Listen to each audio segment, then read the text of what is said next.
నమస్తే అండి.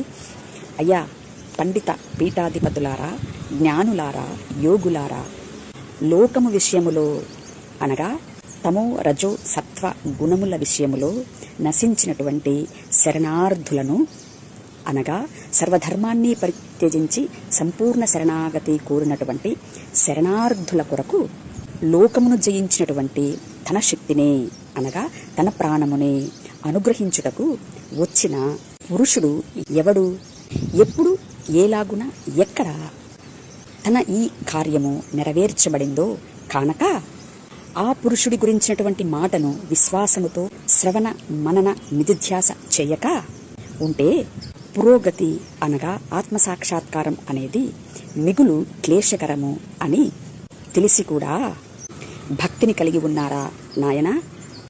సర్వధర్మాన్ని పరిత్యజించి సంపూర్ణ శరణాగతి కోరిన మేమైతే గుణాతీతము నాశనరహితము అయినటువంటి జీవుడు అనగా లోకమును జయించినటువంటి జీవుడు నజరేయుడు అయినటువంటి యేసుక్రీస్తే అని క్రీస్తును గురించినటువంటి మాటను విశ్వాసముతో శ్రవణ మనన నిధిధ్యాస చేయడం వలన ఆత్మసాక్షాత్కారం కలుగుతుంది అనేది సరళమైనటువంటి భక్తి అయి ఉన్నది అని, క్రీస్తు ధర్మశాస్త్రమునకు సమాప్తి అయి ఉన్నాడు అని, క్రీస్తు యందు దేవుని సంపూర్ణత నెరవేర్చబడింది అని, క్రీస్తు శబ్దమునకు అర్థమై ఉన్నాడు అని క్రీస్తును ప్రకటిస్తుండగా మరి మీరెవరిని ప్రకటిస్తున్నారు?